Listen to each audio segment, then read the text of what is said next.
sliver of sunlight that speared the attic floor, illuminating a forgotten world of trunks, cobwebs, and discarded dreams. 10-year-old Finnigan, armed with a flashlight and a gnawing curiosity, tiptoed through the dusty maze. He wasn't supposed to be up here, the air thick with warnings of cobwebs and splinters. But boredom, his constant companion in this sleepy summer town, had clawed its way into defiance. His flashlight beam snagged on a trunk tucked in the shadows. Its brass lock hung open like a gaping maw, inviting exploration. Inside, nestled amongst moth-eaten blankets, lay a wooden puppet. Not your average Pinocchio with painted smile and rosy cheeks. No. This one was carved from dark, unpolished wood, its features etched with an unsettling realism. Its painted eyes, pools of obsidian under a shock of wild, red yarn hair, seemed to follow Finn as he lifted it. The puppet felt strangely warm in his hands, almost alive. Its painted lips seemed to curl into a smirk as he ran his fingers over the intricate stitches that held its body together. Each stitch, black and coarse, resembled a tiny, closed eye. A shiver danced down Finn's spine, but an irresistible pull, a morbid fascination, kept him holding on. As the afternoon sun dipped below the horizon, casting long shadows across the attic floor, Finnigan noticed something curious. The red yarn hair, long and unruly, seemed to be growing. Not just growing, but pulsing, as if imbued with some strange life force. Panic pricked at him, but before he could set the puppet down, a voice, raspy and ancient, whispered in his ear, "Don't you want to hear my story, boy?" Finn froze, his heart hammering against his ribs. The puppet's mouth hadn't moved, yet the voice was undeniable. It echoed not from outside, but from deep within the wood itself. Curiosity, his ever-present demon, warred with fear. Hesitantly, he whispered back, "Your story." The puppet's head tilted, the painted eyes gleaming with an unnerving intelligence. A story of magic and darkness, of threads that bind and secrets untold. A story about you. The attic felt colder, the shadows deeper. Finn knew he should run, should throw the puppet back into the dusty abyss from whence it came. But the whisper, insidious and alluring, held him captive. He had unleashed something, and now, a part of him yearned to know what, to hear the story the puppet promised. With a shaky breath, he whispered, "Tell me." The puppet chuckled, a dry, hollow sound that sent shivers down Finn's spine. "Then settle in, my boy," it rasped, its voice weaving a chilling narrative as the shadows in the attic seemed to writhe and dance with life. "For your story has only just begun." As the darkness deepened and the moon cast its ghostly glow over the town, Finnigan clutched the puppet tighter, drawn into a tale far darker and more twisted than he could have ever imagined. The attic, once a dusty, forgotten space, had become a stage for a sinister play, and Finnigan, a reluctant performer, had unknowingly crossed the threshold into a world of nightmares. He had found a puppet, but it was the puppet that had found him, and its strings ran deeper than he could ever know. The puppet's tale spun on, weaving a chilling tapestry of forgotten magic and hidden darkness that clung to the town like a shroud. It spoke of a time when magic flowed freely, wielded by those who understood its whispers in the wind and the secrets buried deep within the earth. One such wielder, a powerful and enigmatic figure known only as the Weaver, used magic to bind the town's fate to threads spun from moonlight and shadow. These threads, the puppet rasped, held the key to power and prosperity, but also teetered on the edge of a terrible darkness.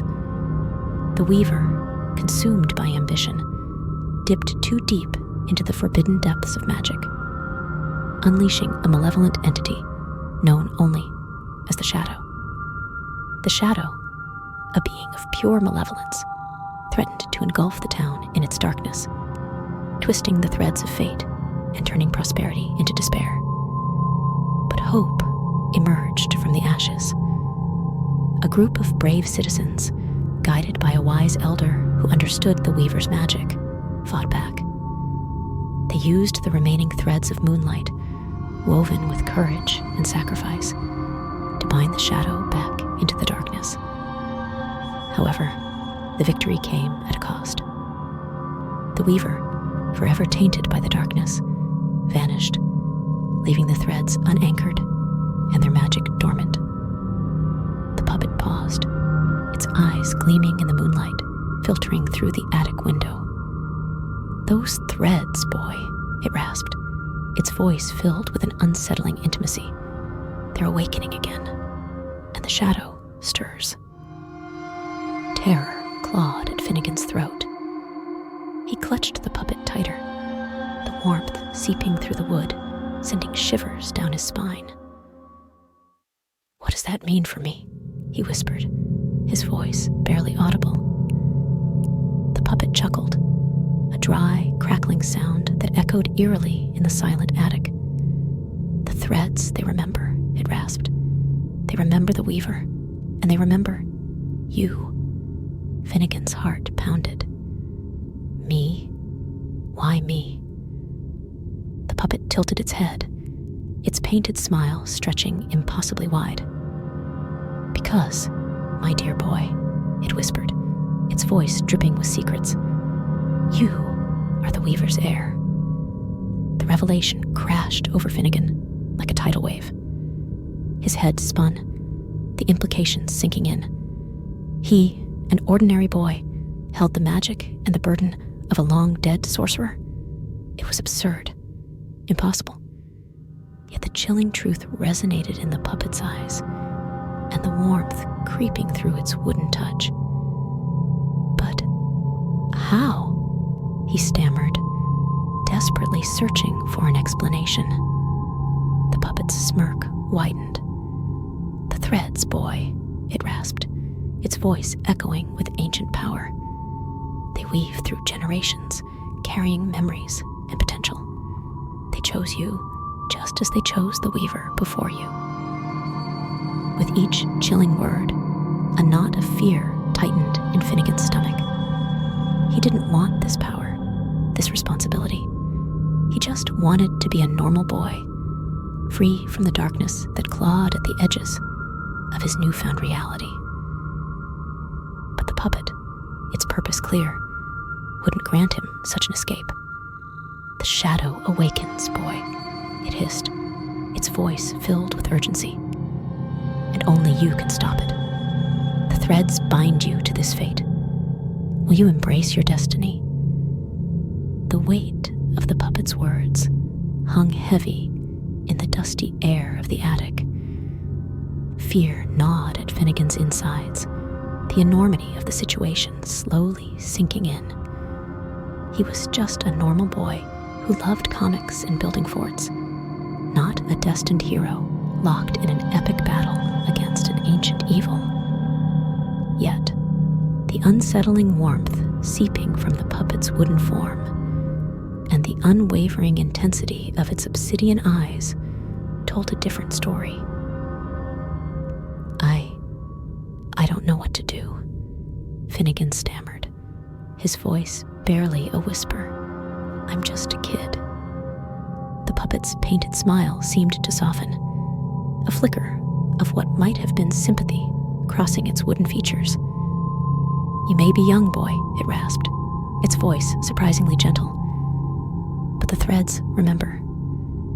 They remember the weaver's power, and they remember the courage it took to face the darkness." A spark of defiance ignited within Finnigan. He wouldn't let fear paralyze him.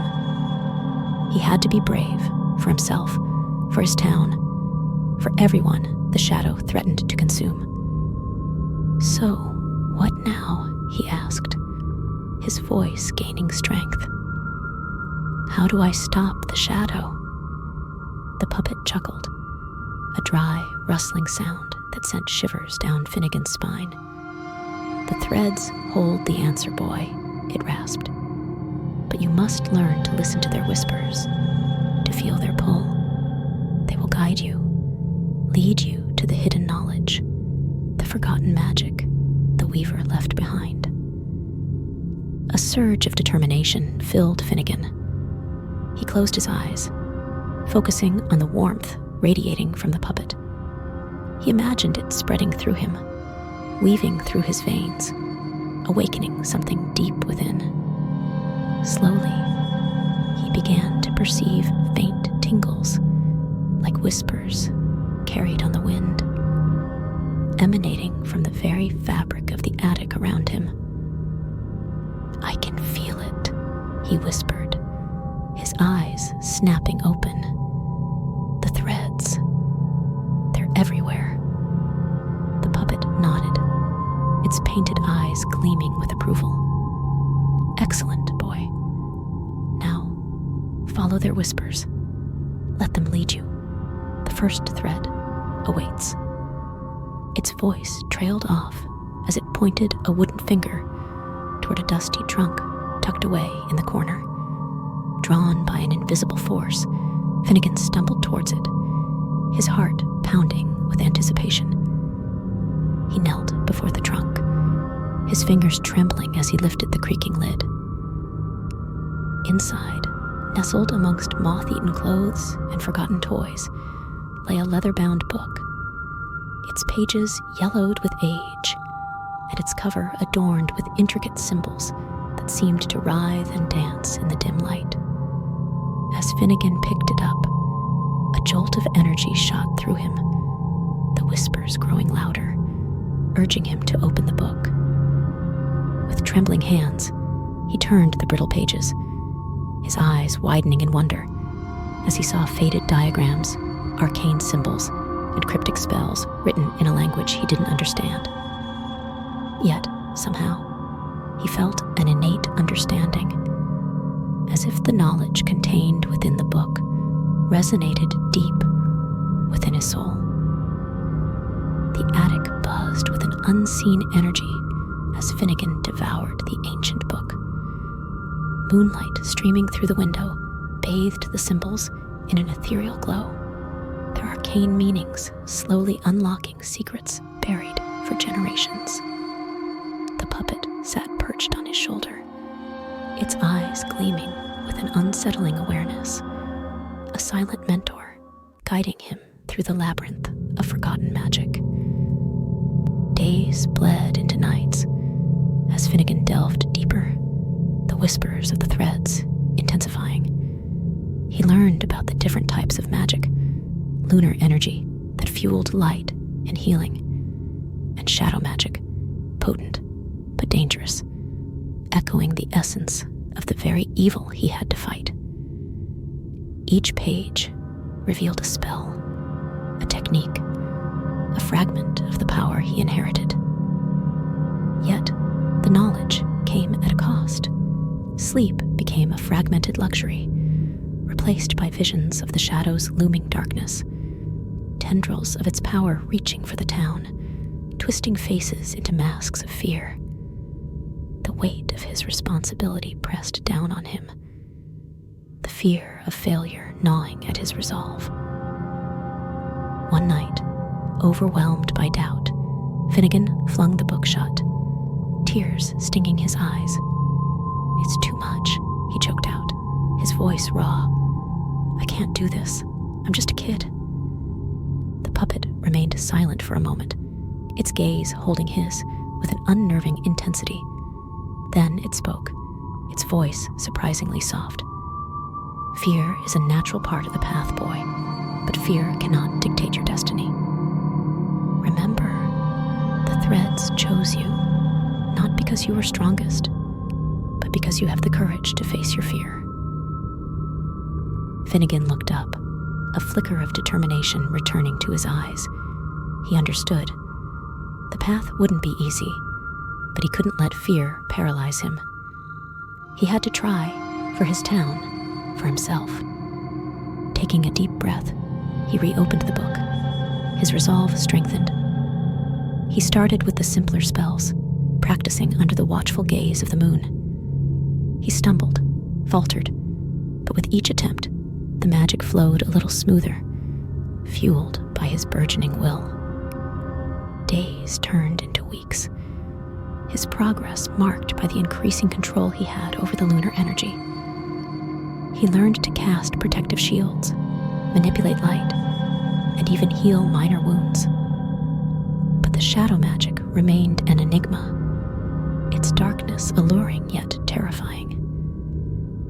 One night, drawn by an irresistible pull, Finnigan opened the forbidden section of the book, the pages radiating an ominous chill. The spells whispered of immense power, but at a terrible cost. He recoiled, the puppet's warning echoing in his mind. He couldn't succumb to the darkness. He had to find another way. Suddenly, a memory surfaced. A faint recollection of a hidden chamber mentioned in the book, said to hold an artifact of immense power, forged from pure lunar energy. Could this be the key to defeating the shadow without resorting to its own darkness? Hope surged through Finnigan. He had a new goal, a path forward. With renewed determination, he delved deeper into the book, searching for clues about the chamber's location. The whispers of the threads intensified, guiding him, leading him on a hidden path within the house. As he followed the invisible trail, fear gnawed at him, but the thought of the town shrouded in darkness spurred him on. Finally, he reached a hidden door, barely visible in the wall, glowing faintly with an ethereal light. With a deep breath, Finnigan pushed open the hidden door, stepping into a chamber bathed in an eerie, ethereal glow. Moonlight streamed through unseen crevices, illuminating intricate carvings that danced across the stone walls. In the center of the chamber, atop a pedestal of polished obsidian, rested a pulsating orb, radiating an otherworldly luminescence. It was the Moonstone, the artifact mentioned in the ancient book, its power thrumming in the air. As Finnigan approached, the Moonstone pulsed faster, its light bathing him in a warm, invigorating glow. He felt a surge of energy course through him, his senses sharpening, his connection to the lunar magic deepening. This was what he had been searching for, the key to unlocking his true potential. But as he reached out to touch the Moonstone, the puppet on his shoulder stirred, its painted eyes gleaming with an unsettling intensity. "Beware, boy," it rasped, its voice filled with a newfound urgency. "The Moonstone's power is immense, but it comes with a price. It can amplify not only your light, but also your darkness." Finnigan hesitated, the puppet's warning echoing in his mind. He knew the dangers of shadow magic, the seductive whispers of power that could easily lead him astray. But the town was in danger, and the Moonstone represented his best chance to defeat the shadow. Taking another deep breath, he steeled his resolve. He wouldn't succumb to darkness. He would use the Moonstone's power for good. With unwavering determination, he placed his hand on the pulsating orb. A jolt of energy shot through him, his vision swirling with celestial light. He saw visions of the past, the Weaver battling the shadow, the threads of magic binding the darkness at bay. He saw the town, peaceful and prosperous, bathed in the warm glow of the moon.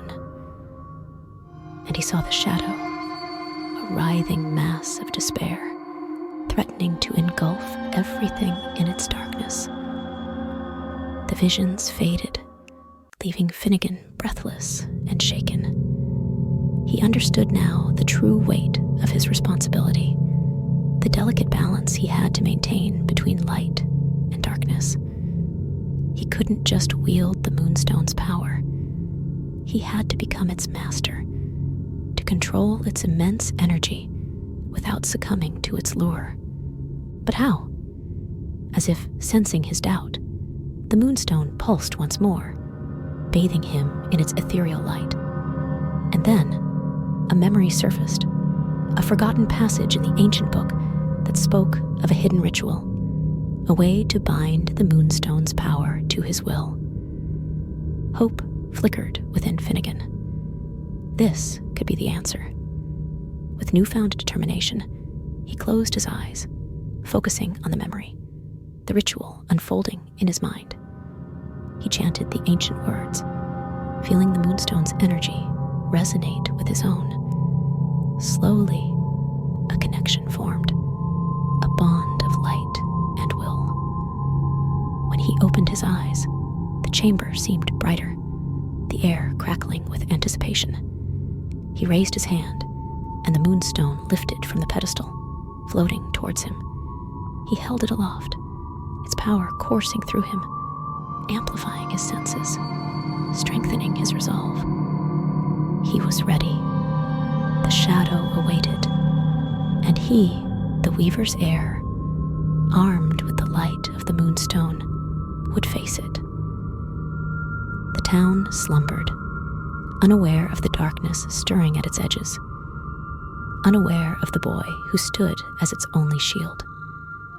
Finnigan, bathed in the Moonstone's ethereal glow, felt its power surging through him, a potent mix of light and trepidation. He had awoken the magic within, but could he control it, master it, before it consumed him? The puppet, perched on his shoulder, remained silent, its painted eyes reflecting the Moonstone's light. This was it, the culmination of weeks of fear, doubt, and relentless pursuit. The path ahead was uncertain, fraught with the whispers of shadow magic. But Finnigan, fueled by the town's trust and the whispers of the moonlight, pressed onward. He followed the threads, their pull intensifying as he neared the abandoned mill, the epicenter of the shadow's growing darkness. The air grew thick with a chilling miasma, tendrils of shadow reaching out like grasping fingers. Fear gnawed at his resolve, but the Moonstone's light pulsed stronger, banishing the darkness from his heart. Reaching the mill, he saw it, a swirling vortex of inky blackness, pulsing with a malevolent energy. The shadow materialized, a formless entity composed of despair and forgotten nightmares. It hissed, its voice a grating symphony of negativity, tempting Finnigan with promises of power, whispering doubts in his ear. "Join me," it rasped, its tendrils coiling around him. "Together, we will rule this town. Your fear, your anger, I can amplify them, give you all you ever desired." Finnigan steeled his nerves. He remembered the visions, the town shrouded in despair, the faces consumed by fear. He couldn't succumb to the darkness, no matter how alluring its promises. Raising the Moonstone high, he channeled its power, its celestial light pushing back the shadows. He spoke, his voice ringing with newfound strength. "I am the Weaver's heir, and I stand for hope. You will not consume this town." The battle raged. Shadow lashed out, tendrils of despair seeking to engulf him, but the Moonstone's light held them at bay. Finnigan, guided by the whispers of the threads, woven with courage and sacrifice, weaved spells of healing and protection, pushing back the darkness inch by inch. As dawn approached, painting the sky with streaks of light, the tide began to turn. The shadow weakened, its form flickering, its hold on the town loosening. In a final desperate attempt, it launched itself at Finnigan, hoping to consume him and plunge the town into eternal darkness. But Finnigan, fueled by the light of the moonstone and the unwavering hope for his town, met the attack head-on. With a surge of energy, he unleashed a blinding wave of light, pure and potent, fueled by the rising sun. The shadow screeched, dissolving into wisps of smoke, its defeat final. As the smoke cleared, the town bathed in the golden light of dawn. Exhausted but exhilarated, Finnigan stood amidst the ruins of the mill, the moonstone still warm in his hand. He had done it. He had faced the darkness and emerged victorious. The puppet, silent throughout the battle, now spoke, its voice filled with a faint echo of pride. "Well done, boy," it rasped. "You have embraced your destiny. Remember, the threads still bind you, but now they bind you to hope, to courage." Finnigan looked down at the moonstone, its power now subdued, its purpose fulfilled. He knew this wasn't the end. The threads would continue to whisper, guiding him, calling him to protect, to defend. He was the Weaver's heir, not just today, but forever. As the townsfolk emerged, their faces etched with worry turning to relief, Finnigan knew his journey had just begun. He was no longer just a boy, but a symbol of hope, a protector woven from the threads of moonlight and courage. And as the sun soared high in the sky, casting its warm light on the town, Finnigan, the Weaver's heir, stood tall, ready to face whatever darkness the future might hold.